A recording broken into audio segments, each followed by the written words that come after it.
A vida sem arte não tem graça, assim como a arte em Mato Grosso do Sul não seria a mesma sem pessoas que tivessem coragem de seguir os seus dons. E é por isso que o programa Personalidades recebe nessa edição Expedito de Monte Branco, ator, diretor, cineasta, escritor, roteirista. Ele vai contar tudo pra gente porque eu tenho certeza que ele tem muitas funções nessa área artística, é funcionário público e ele vai contar a história dele pra gente. Expedito, obrigada pela sua participação aqui com a gente. Eu até me confundi falando todas as suas funções, todas as suas habilidades no meio da arte. Então, já parabenizando pela sua história, por estar à frente de um segmento que em Mato Grosso do Sul gera muitos debates sobre a valorização do setor e também como o personagem Jefferson da última filmagem da novela Pantanal. O agradecimento é todo meu de coração, tanto que eu perguntei de onde veio essa ideia de me trazerem aqui. Fico lisonjeado, até me sentindo artista nesse estado, que é tão difícil realmente comparado a outros estados. Eu fui funcionário público, não sou funcionário público, mas fui durante 16 anos e deixei tudo para viver da arte, e isso em 1997. E olha, Lívia, eu não me arrependo. Eu digo sempre, e aí não sou eu que estou dizendo, essas palavras são de outros grandes pensadores do teatro e do cinema nacional principalmente, que não é você que escolhe a arte, é ela que te escolhe. Então, que a gente tenha mais possibilidades de mostrar nossa arte para mais pessoas e mais crianças, principalmente, para quem sabe elas tenham vontade de seguir esse caminho que é tão difícil, mas é tão bom ao mesmo tempo. E Expedito, você foi uma criança que se apaixonou pela arte, não foi? Meus pais, eu nasci em Bodocó, no Pernambuco, naquela extrema pobreza do Pernambuco. E meus pais vieram para São Paulo, feito todo bom nordestino, em busca de melhoras. Moramos em Junquerópolis, São Paulo. E eu brincando na rua, eu tinha 4 anos de idade. Eu acho que era isso. Brincando na rua com alguns meninos, eu descobri, numa conversa, que eles falaram assim, vamos nos esconder no cinema. E na esquina de casa tinha um cinema. Mas imagina uma criança de 4 anos, eu que nasci em 68, então eu não fazia ideia do que era. E quando a gente entrou para se esconder dentro do cinema, eu vi aquela tela gigante, estava passando Mazzaropi. Eu me arrepio até hoje quando eu tenho aquela imagem. Eu guardo imagens comigo. E quando eu vi aquilo, eu parei e falei assim, fiquei quieto, escondido, e assistindo. Na hora veio a frase, eu quero morar dentro dessa tela. Eu quero morar com ele. Que era o sonho de conhecer o Mazzaropi. Depois eu não queria mais brincar. E naquela época, isso eu já contei em outros momentos, naquela época tinha muito piolho, tinha muita coisa nos cinemas, era terrível. Minha mãe descobriu que eu ia para o cinema, claro, ela me trancava em casa porque precisava trabalhar e eu ficava trancado. Naquele momento, ela não tinha as 2 irmãs, que eu tenho mais 2 irmãs mais jovens. Então eu fugia sempre para ver cinema e eu assisti muito Mazzaropi.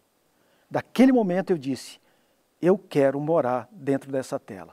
Infelizmente não deu, porque era criancinha. Meus pais vieram para Mato Grosso do Sul, passaram aqui por Nova Esperança, região de Fátima do Sul, Quintalinha, vieram para Campo Grande. E aí meu pai começou já a abandonar a família. Eu muito pequeno. Naquele momento o governo brasileiro dava terras na Amazônia para desbravar a Amazônia. E ele foi, pegou extensas áreas de terra em Rondônia, e nós moramos num lugarzinho chamado Presidente Médici, que não tinha sequer energia elétrica, era um povoado. O que tinha era um serviço de alto-falante, porque tinha muitas chacinas, briga por terra. Quando tocava aquele alto-falante, a musiquinha, tema de Lara, podia saber, ia lá para o lugar que já estavam os corpos. Era terrível aquela época. E nesse lugar ligava um gerador movido a diesel, às 18 e desligava, acho que às 22. Aos finais de semana ia um pouco mais tarde.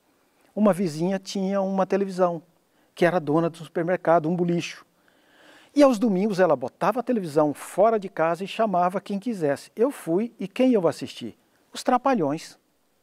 Quando eu assisti os Trapalhões, eu falo, a tela é menor, mas o encanto é do mesmo tamanho. Eu quero morar dentro desse negócio. Eu sempre queria morar.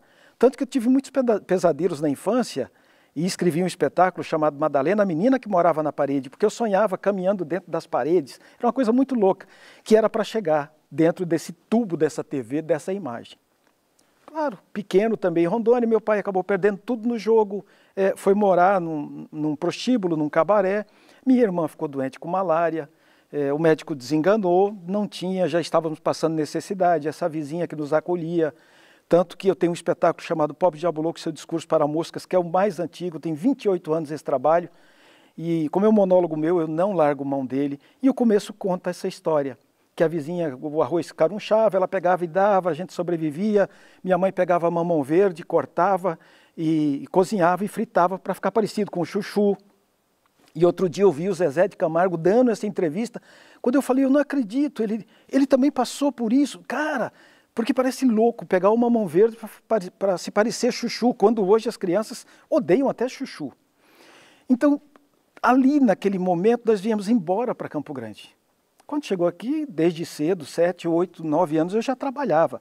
Tapeçaria, funilaria, oficina mecânica, tudo que é lugar. Feirante, vendedor de produto da Avon. Só não consegui vender Pax Real, porque eu não conseguia, era muito difícil essa barreira comigo. Eu não consegui ser vendedor desses títulos funerários. E fui trabalhando, querendo atuar. Mas Mato Grosso do Sul, Campo Grande, tinham muitos grupos de teatro. Eu cheguei a catalogar, naquela época, 70 grupos. Olha. Muitos. Porque em certo momento eu trabalhei na Fundação de Cultura também. Em Campo Grande eu buscava os grupos, mas ninguém acreditava, porque era tudo muito fechado. Então eu comecei a escrever poesias, porque eu gostava da poesia.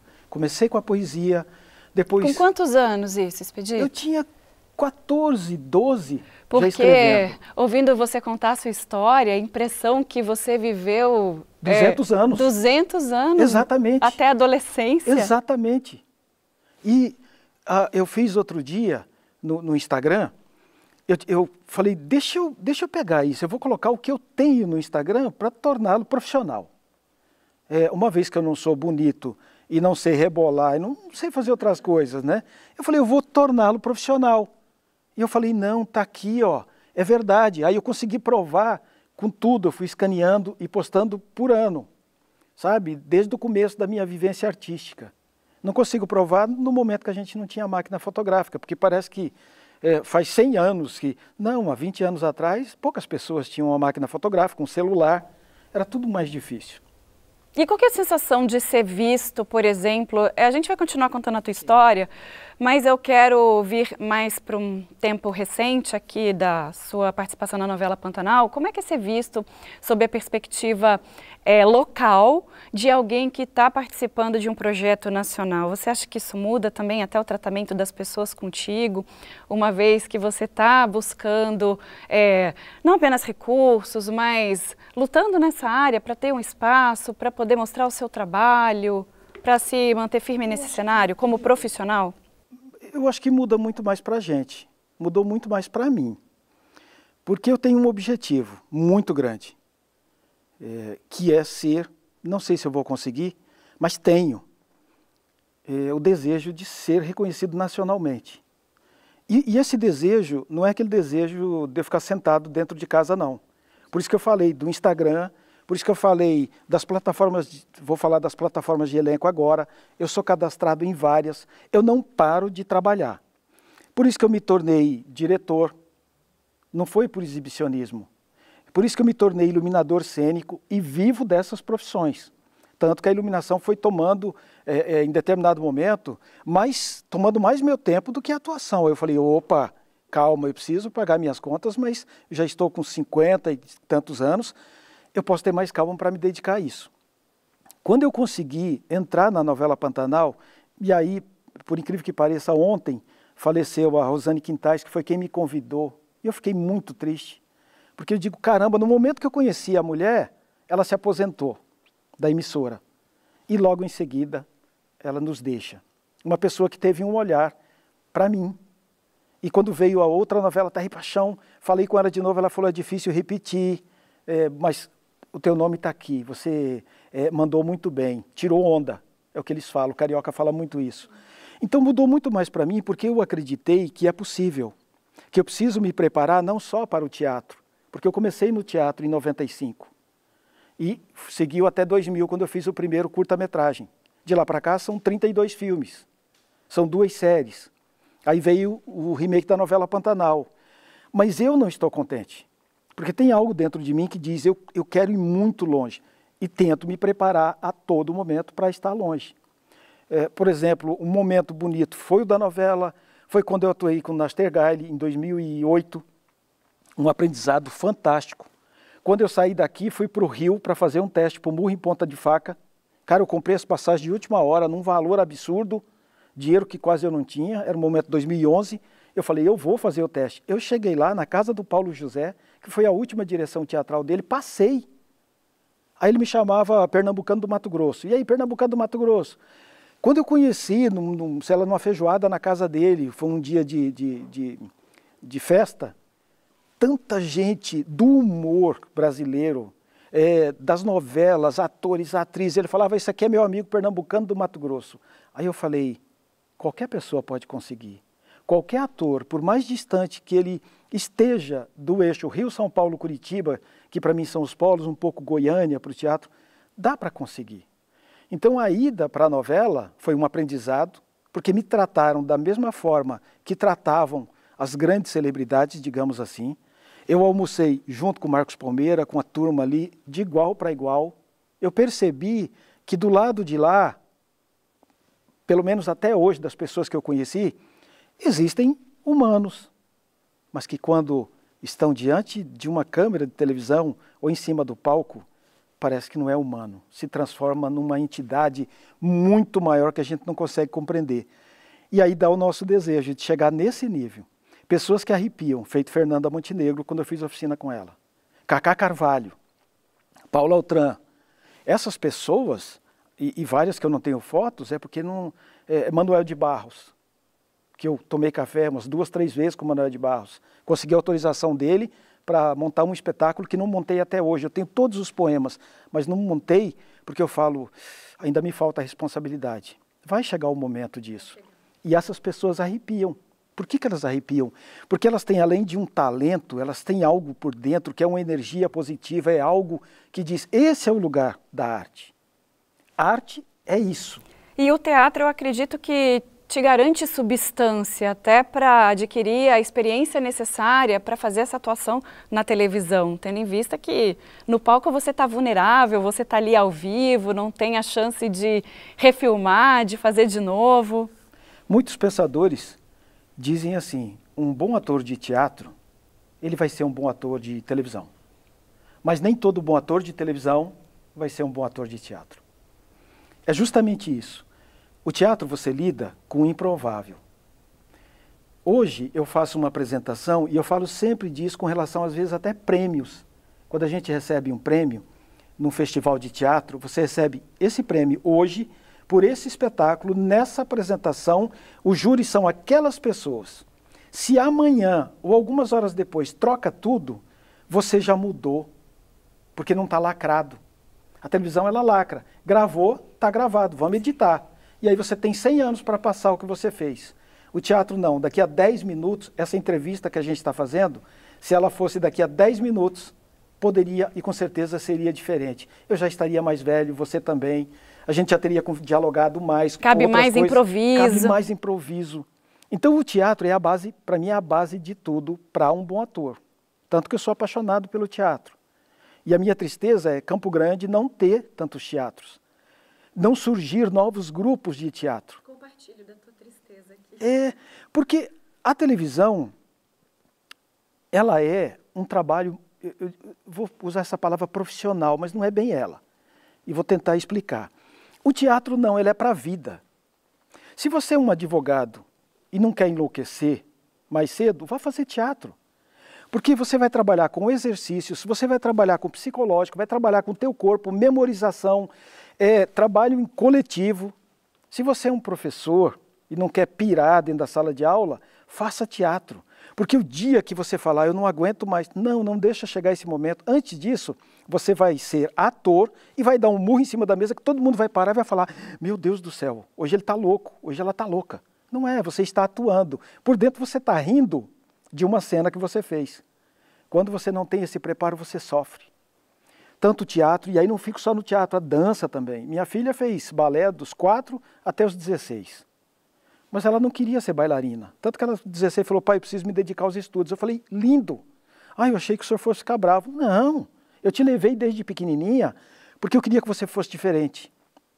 Diferente no sentido de entender, de interação em grupo, de aceitar que nem todas as nossas opiniões devem ser aceitas pelas outras pessoas, que o que eu falo não é a verdade absoluta, o que eu penso, as atitudes que eu tomo com relação ao outro, gente que eu não conheço, que às vezes passa 5 anos trabalhando ali, ensaiando juntos, depois sai, a pessoa vai embora, nunca mais fala com você.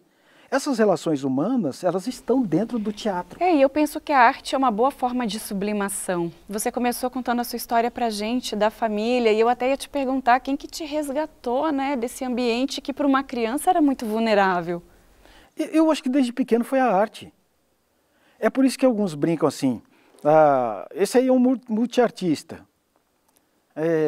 Eu falo, não, outros falam, é um exibicionista, por fazer de tudo, ou quase tudo. Não, eu sou um apaixonado.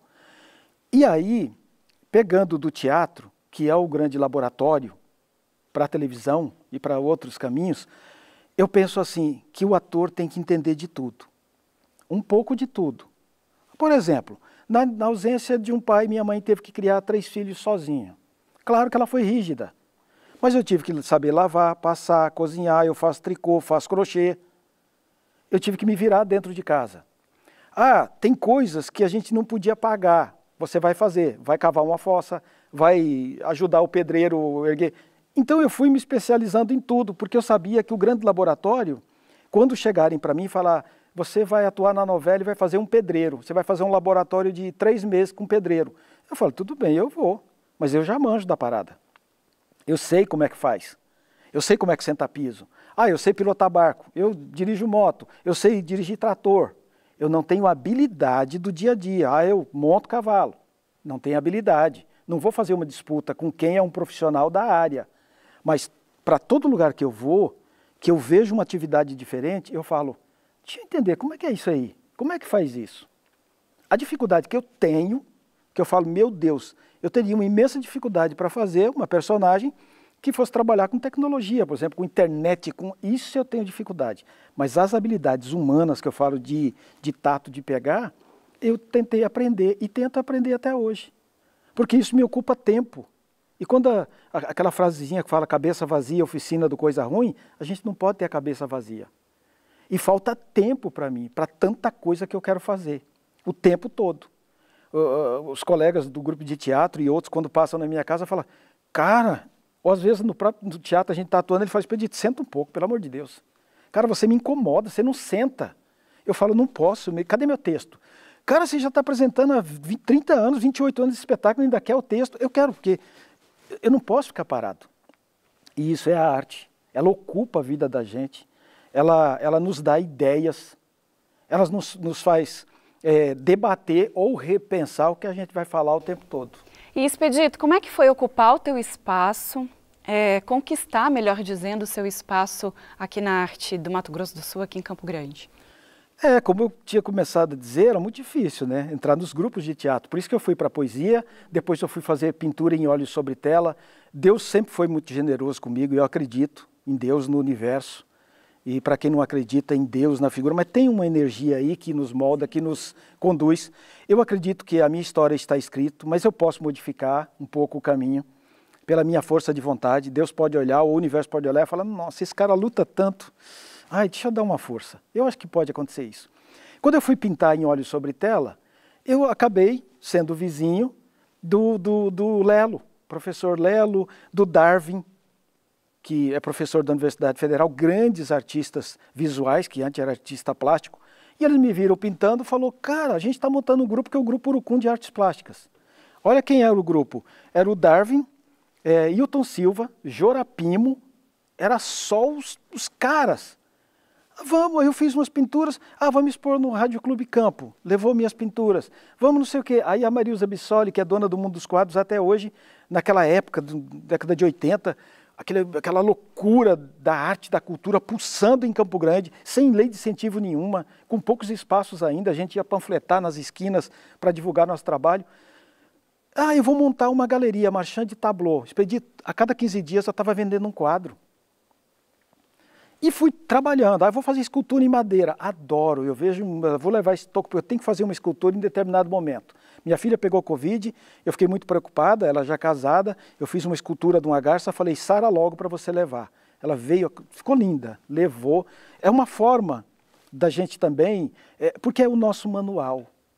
Até que, e aí eu funcionário público, entrei na Mirim, fui o primeiro Mirim a ser empregado, em 83, porque eu trabalhava no posto Santa Maria, que é ao lado do Teatro Araciba Labanian, e a Rádio Cultura ficava em frente. Então, olha como é que Deus foi me colocando. Eu não saía da Rádio Cultura, porque o Zé do Brejo, Juca Ganso, Ramon Machucarro, estacionava tudo no posto. Eu lavava o carro deles ali, ganhava uma grana, mas eu era frentista, né? Garoto, 12 anos, sei lá. Isso eu já tinha passado em vários empregos. Intoxiquei, fiquei um mês na Santa Casa, quase que fui embora. Quando eu saí, fundaram a Mirim, a Polícia Militar que cuidava.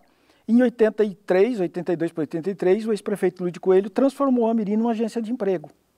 Eu, por bom comportamento, porque era o único caminho para fazer um curso de datilografia, sem pagar, eu sou da geração ainda de um curso de datilografia, acabei indo para a Mirim, um ano depois eu fui contratado.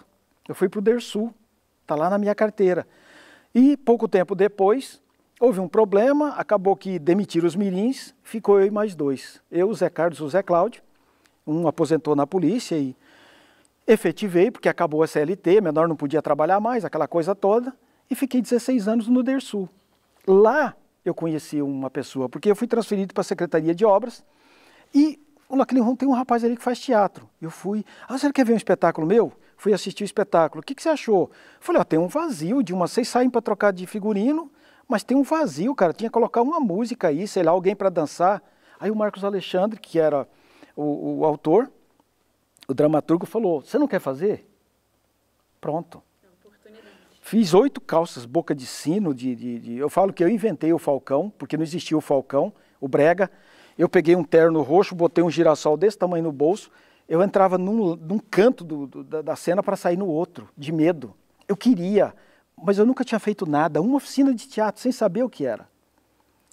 Tanto que o primeiro curso foi em 96 com a Sônia Bernardi, se eu não me engano, o Raquel Nader. Ali eu fui tomando espaço. Aí eu começava cantando só uma música do Amado Batista, que era Princesa, e fazia uma dança. Depois já foi para Raul Seixas, fui fazendo figurinos. Naquele espetáculo, em 95, o Marcos Alexandre falou, eu vou para São Paulo tentar a vida, você não quer ficar com o Grupo Palco? Tá bom, vou ficar. Não parei mais com o teatro. Mas foi assim, foi uma oportunidade de alguém que olhou e falou, a vontade desse menino é muito grande em fazer teatro. Aí sim, deslanchou. Eu comecei, tanto que eu dirijo o grupo desde lá.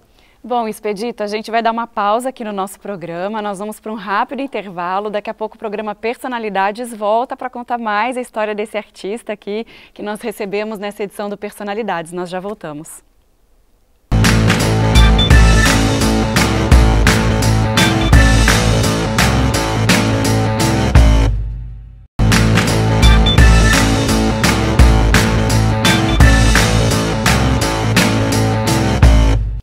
Estamos de volta com o programa Personalidades, contando a história do ator Expedito de Monte Branco, que é Expedito Pedro da Silva. Exato.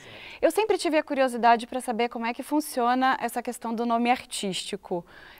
De onde vem a ideia, se é alguém de fora que sugere, porque muitos artistas assumem nomes artísticos para trabalharem. E como é que funcionou isso para você? Mais uma bênção de Deus, né? Do universo. Quando eu comecei com a pintura e com a poesia, tanto que eu tenho matérias de jornais desde 86, 88, cada colega chegava e falava, você tem cara de Expedito Silva. Aí eu, Expedito Silva. Não, é Pedro Áviles, que é o contrário de Silva, Áviles. Tá bom. Não, Pedro Rembrandt. Beleza. Expedito Valença. Tá bom. E assim, eu fui aceitando. Expedi Silva. Tá bom. Mas em 2000, a Fernanda Montenegro veio para Campo Grande ministrar uma oficina. Ela ministrou 2 oficinas aqui, pela extinta Brasil Telecom, e de dramaturgia. Eu falei, eu tenho que fazer isso, eu tenho que fazer, e fui na luta, consegui fazer. Na despedida, e a gente conversou muito, porque era oficina assim de uma semana. Uma mulher, a gente não precisa falar dela, mas estando próximo dela, é daquelas pessoas que eu mencionei da energia. Ela conversa com você naturalmente, parece que ela já está atuando. É muito poder na voz, nas pausas, na respiração. E a oficina foi mais ou menos em cima disso, as duas. Na despedida, eu falei, Fernanda, poxa, você podia pelo menos comprar uma casa por aqui, em Bonito, aqui no Mato Grosso do Sul, porque se você morasse por aqui, o governo olharia melhor para a gente, quem sabe a gente conseguir essas leis, não sei o quê. E lembro até hoje, ela falou assim, filho, isso todo mundo assim em volta, sabe, do carro, porque ela já ia embora, já tinha entregado o certificado e tudo.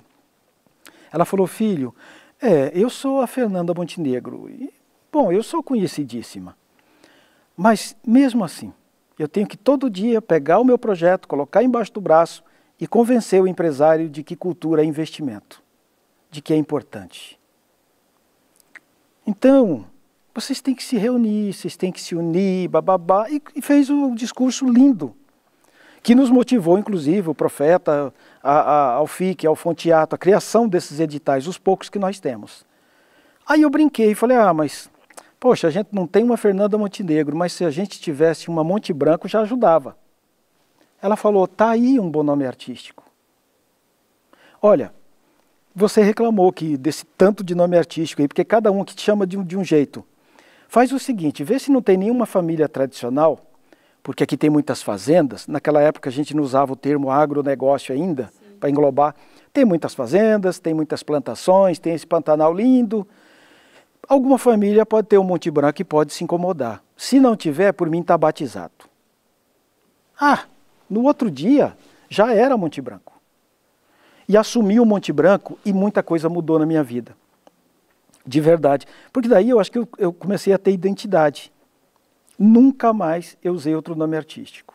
Tanto que meu filho, eu batizei meu filho, minha filha já era nascida, não teve como, mas meu filho é Monte Branco, no cartório. Levei tudo que eu tinha e falei, não, eu quero, sabe? Foi Fernanda quem me deu esse nome, então eu quero porque ele é filho de um Monte Branco. Aí minha filha fala, poxa pai, por que eu não sou Monte Branco? Eu falo, você pode mudar, mas você já era nascida. Então seguiu o Monte Branco por Fernanda Montenegro, que nunca mais tive a oportunidade de encontrar. Né? E já está numa idade avançada, já está mais difícil também. Quase que eu fui para São Paulo para assistir o espetáculo dela, que estava em cartaz agora no começo do ano, deve voltar no final do ano, porque é uma pessoa grandiosa e que ensina muito para a gente, e me ensinou muito. Ela me deu coragem para falar, segue, porque ela tem aquela frase que no meio artístico é muito usada. Olha, não vá fazer teatro, não vá para o cinema, não venha para a arte, vá fazer qualquer coisa. Agora, se você não conseguir ficar sem fazer, aí você volta. Que foi o que aconteceu comigo. Quando eu deixei 16 anos de serviço público, todo mundo falou que eu era louco. Minha mãe falou, você está louco, você tem plano de saúde, você tem tudo. Você vai viver de arte. E eu não consegui viver de arte. Viver de propósito. E eu não consegui. Aí eu fui trabalhar de jardineiro, porque eu não tenho preguiça e não tenho vergonha. Todo trabalho é digno e humano. Você paga as suas contas, meu amigo. Tá lindo, o que vale a sua dignidade. Com o que é que você ganha dinheiro? É honesto? Tá bom, segue a sua vida. Tem gente que ganha R$500 e fala, cara, para mim tá lindo. Eu admiro essa pessoa. Eu falo, que ótimo. Triste é o cara que não faz nada, sabe, para crescer na vida, acha que ganha pouco e ainda tá patinando. Corre atrás. Agora, eu torço por quem corre atrás. Então, é basicamente isso. Foi Dona Fernanda quem me deu esse bolo todo e está até hoje aqui. Então ela sabia também dos desafios da profissão. Ela era realmente muito realista quando falava isso para vocês. Ela sabe. Mesmo sendo essa grande atriz reconhecidíssima como ela. Mas sempre tem um parâmetro. Algumas pessoas dizem para mim, Lívia, nossa, em Mato Grosso do Sul você já é reconhecido, mais ou menos. Eu digo assim, eu vou ficar contente o dia que eu entrar num ônibus e o ônibus inteiro começar a olhar e falar, não acredito, é ele. Aí eu sinto que eu sou reconhecido. Enquanto isso não acontecer, para mim não é ainda. Embora o meu trabalho seja legal para algumas pessoas. Mas reconhecimento vai ser isso. A Fernanda, estava num patamar e está, mas comparado ao cinema mundial, ao cinema americano, já não é tão... A dificuldade no Brasil para ela captar é muito grande, diferente de outros lugares. Nós lançamos um filme agora, 2025, o do Sul, que está em cartaz, agora está nas plataformas aí, para quem quiser alugar, fazendo um merchanzinho, do Fábio Flecha e da Tânia, que tinha 130 pessoas trabalhando, entre elenco e equipe técnica. Foi feito com 400 mil reais. Cara, para fazer um longa com 400 mil, a média, acho que o do Tom Cruise, que foi lançado recentemente, foram 400 milhões. Então, comparado... É uma indústria cara. É uma indústria cara. Eu falo de parâmetros, né? Então, a Fernanda sabe das dificuldades dela no Brasil. E pela atriz que ela é, pelo poder que ela deveria ter, ela não deveria ter dificuldade para captar verba para os filmes que ela atua ou que ela quer produzir. Mas tem, porque no Brasil sempre tem essa dificuldade. E principalmente em Mato Grosso do Sul, eu falo que as pessoas não confiam na ideia. Elas confiam quando a coisa está pronta. Ah, agora eu entendi. Só que tirar da ideia e colocar em prática é muito mais caro. Depois que está pronto é mais fácil. E na sua participação na novela agora, no Pantanal, surgiu alguma ansiedade, algum medo, alguma questão interessante para compartilhar com a gente ali das gravações, ou até quando a novela foi ao ar? O meu medo é que minha cena não fosse ao ar. Foi o único. Porque o que aconteceu? Eu não fui convidado. Fui teoricamente convidado. Mas um ano atrás da novela começar a ser produzida, eu já comecei a me preparar buscando, porque até nisso a gente tem dificuldade. Quem é ou quem são os produtores? A gente não conseguia. Hoje nós já temos uma relação de produtores, por exemplo, da Rede Globo, da Record, das emissoras que produzem novela, vamos dizer assim. Mas naquele momento não tinha.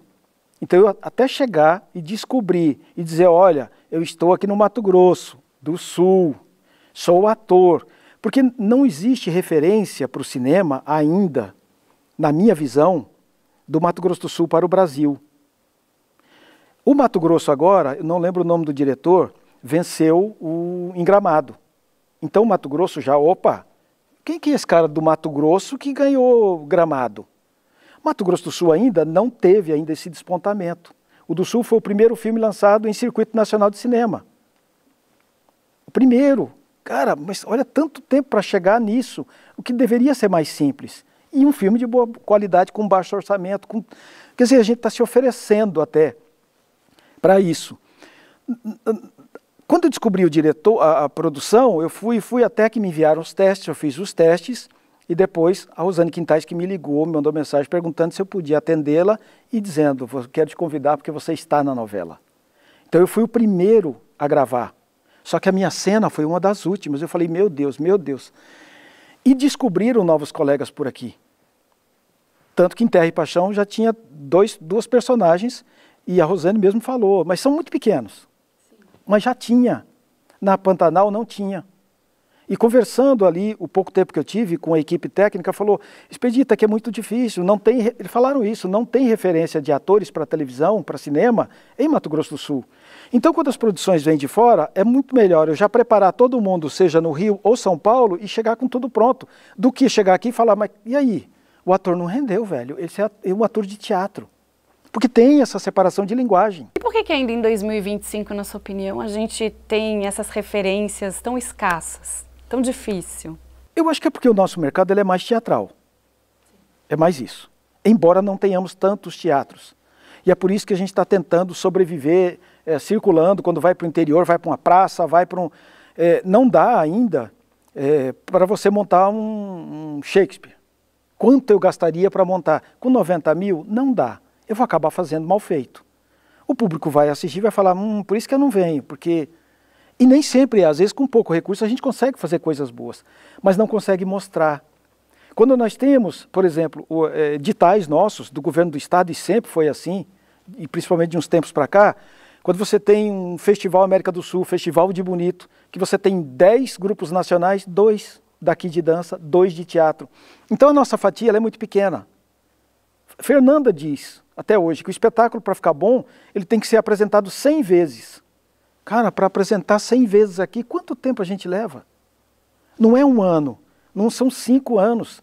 Porque as oportunidades são mais difíceis. Porque dependem muito também desse orçamento público. Do orçamento, como é que você viaja? Como é que você vai para, sei lá, qualquer cidade do interior, porque não tem teatro? Só tem Campo Grande e Dourados, que estava fechado o Teatro Municipal de Dourados, ficou fechado muitos anos, acho que está fechado ainda.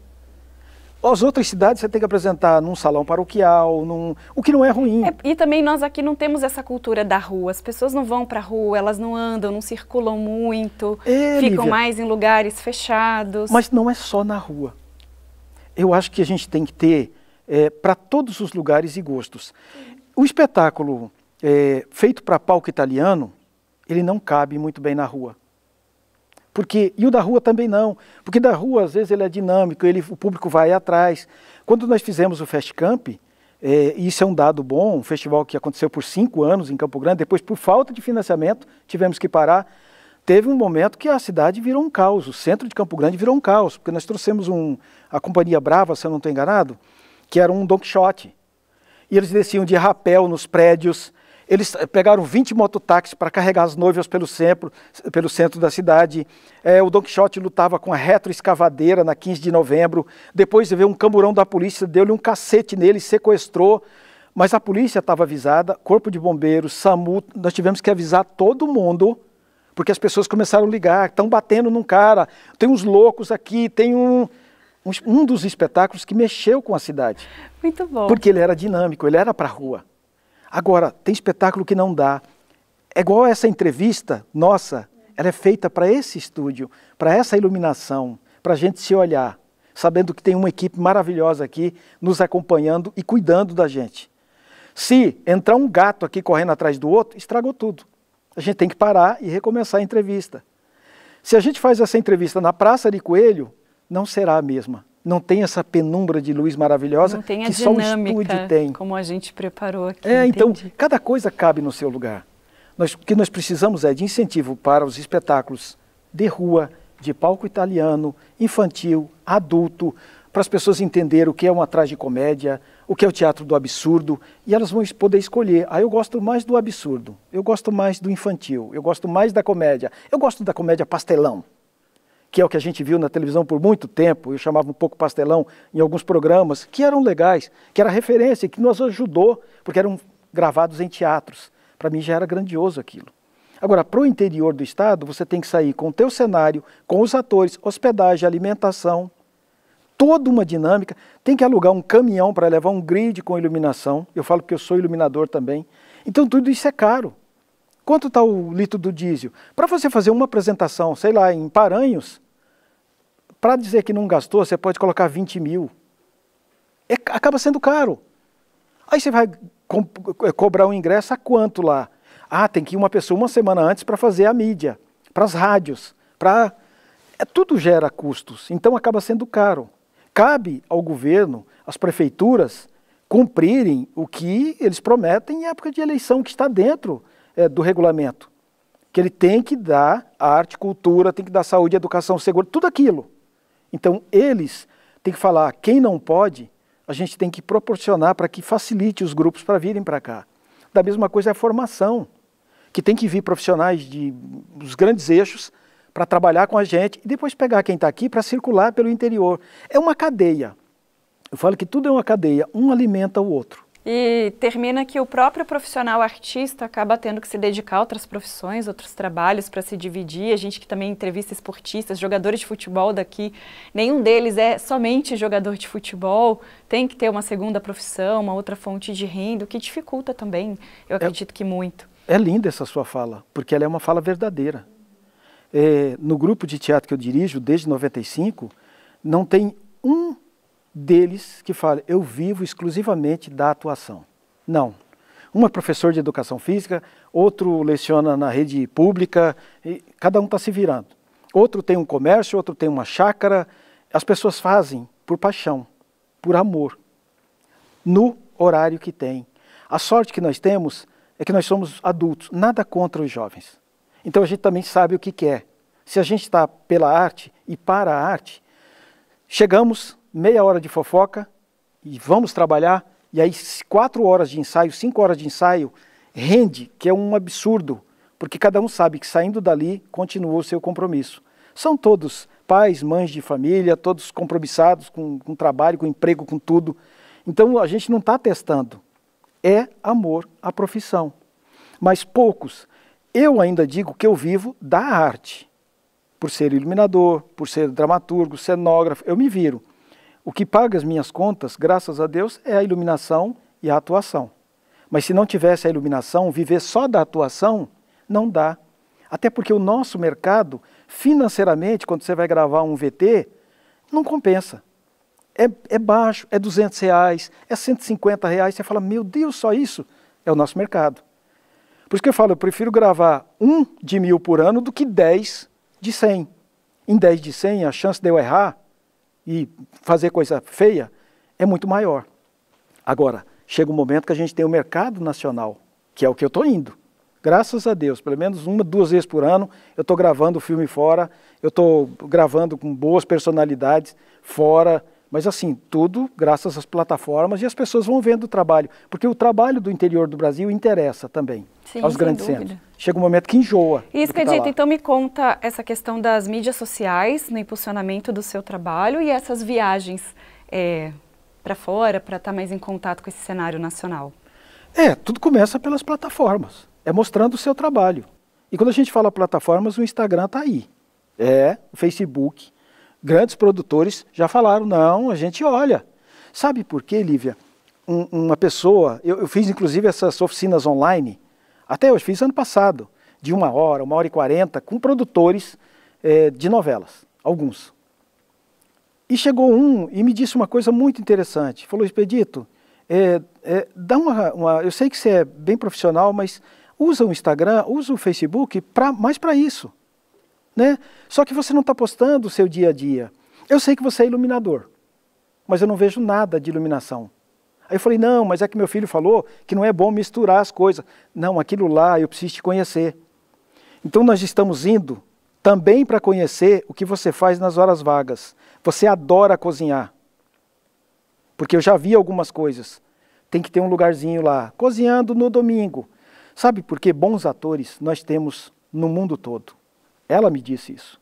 No Brasil, então, e eu fico imaginando a quantidade de atores no Rio e São Paulo, que são os polos de teatro e de TV e cinema. Agora, atores que sejam legais, pessoas, e no mundo que nós estamos, o que ela me disse é que está valendo também o lado pessoal. Bons seres humanos. Bons seres humanos, que não vão me dar trabalho num set de filmagem, que não sejam egoístas, que sejam legais, que gostem de contar piada. Eu quero pessoas do bem. E a gente está fazendo isso. Porque fazer cinema é caro.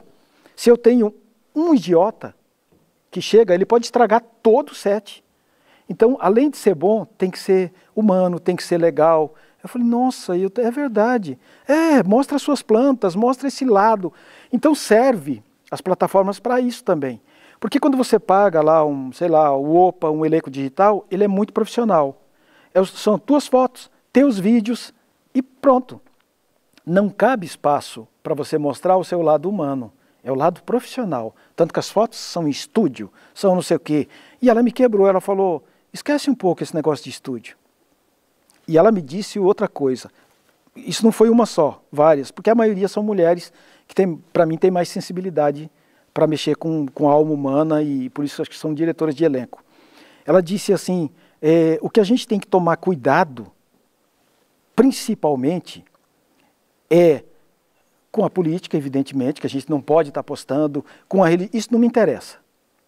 Eu quero saber o teu lado humano, o teu lado sensível, o que você faz nas horas vagas, como é que você se diverte, o que é que você come, se você gosta de cozinhar, mostra um outro lado que eu não conheça, me surpreenda. Aí eu falei, cara, eu acho que é o caminho, é para isso que a gente tem que ir. Em todos os lugares a gente está precisando de mais humanidade, que na arte, para mim, é o lugar. Eu não sou melhor do que ninguém, mas eu me assusto quando eu encontro alguns colegas que são arrogantes, que são egoístas, porque tem uma frase que fala assim que a arte modifica o mundo. E eu penso na hora, nossa, a arte não modificou nem essa pessoa. Como é que ela vai modificar o mundo? E é interessante, eu vou trazer um caso de uma figura que as pessoas conhecem muito, que é a Grazi Massafera. Sim. Hoje, depois de anos de carreira, já de televisão, ela contando o preconceito que ela sofreu quando estava começando. E assim, de atores muito também conhecidos e que talvez nós, enquanto telespectadores, espectadores, não esperávamos a atitude dessa pessoa, desse ator em relação a alguém que está começando na carreira. Porque quando alguém está em algum lugar, digamos assim, eu não vejo o outro atrapalhando. Eu acho que cada um tem o seu lugar no mundo. Né? Você, como é que se diz? Eu não quero ser... tem uma frase, eu não quero ser o primeiro, não quero ser o melhor. Eu não quero ser o melhor, eu quero estar melhor. Eu gosto muito dessa frase, porque ser o melhor é muito estranho, porque nunca vai ser. Quando a gente chega aqui, a gente quer estar aí, mas estar melhor, para mim já é tranquilo. Fazendo o que você gosta, ganhe financeiramente bem ou não. Porque eu acho que em Mato Grosso do Sul, com o agronegócio, para ficar milionário, eu estou na profissão errada. Eu deveria... com as poucas aptidões que eu tenho, eu deveria ir para outro lugar, investir em outras coisas. Mas não, é isso que me toca. Mas, infelizmente, o meio artístico, ele é cheio de ego. E de uns tempos para cá, e aí não fugindo da Grazi, porque não deveria os maiores incomodar, porque é uma pessoa que está vindo, e é um ciclo a vida, a gente entra, sai, e outra pessoa vem. É feita essa entrevista, amanhã tem outra pessoa aqui, e vai. E deixa cada um viver sua vida, que o universo conspire a favor e que vença a luta maior de cada um e o que cada um merece. Porque diante de você eu posso estar atuando, dizendo que eu sou uma pessoa maravilhosa, mas posso não ser. Mas infelizmente, é a vida. É assim que funciona. E eu falo que isso vem até para o meio artístico, no sentido dos artistas não se entrelaçarem, não se apoiarem. O próprio artista, seja do teatro ou do audiovisual, tem sempre um querendo estar acima do outro. Quando, na verdade, se todo mundo se apoia, cria uma rede, a arte é que ganha, a sociedade é que ganha. Nos colegiados, eu participo de alguns ainda, nossa, é louco, porque sempre foi assim, um colega posta divulgando o filme dele, o outro vem e posta em cima divulgando outra coisa, e outro acaba que vira um turbilhão de informações, e o objetivo que poderia ser fortalecer o filme daquele colega, ou o espetáculo teatral daquele colega, naquele momento, até porque eu não estou apresentando, gente, vamos lá, eu conheço, é legal, é bacana, poxa, preciso ir ao teatro, visitar os núcleos, os espaços, porque nós temos vários grupos com espaços próprios em Campo Grande, vamos lá, isso não acontece. E isso, com o tempo, nos torna amargos também. Já que ninguém me apoiou, eu também não vou fazer nada. É triste chegar nesse lugar que eu já cheguei. E de vez em quando eu lembro, esse foi aquele que me sacaneou. Então, deixa para lá. Eu não sou da geração do pensamento que está na beira do abismo e empurra. Não, está lá, deixa ele pensar, porque de repente ele levanta e vai embora. Não sou eu quem vai empurrar. Mas a gente vive numa luta, principalmente em Campo Grande, numa luta nossa, contra, sei lá, digamos, não contra no sentido de briga, mas buscando que o governo nos reconheça, buscando que os empresários nos reconheçam e buscando que os colegas nos reconheçam. E falando sobre reconhecimento, eu só tenho uma última pergunta por conta do nosso tempo aqui, sobre o reconhecimento da família, sobre apoiar o teu sonho. Como é que isso funciona na dinâmica de vocês? No começo era coisa de doido, tanto que minha mãe sempre falava assim, quando eu reclamava da vida, falei, e aí, como é que tá? Mãe, tá difícil, esse mês quase não apareceu o serviço. Aí eu falei, se tivesse no estado já tinha aposentado. Era a frase dela. Aí eu parei de reclamar, falei, não é por aqui, não tenho que reclamar, eu tenho que estar bem. Então sempre que a gente está trabalhando, e é direto, graças a Deus, a família apoia.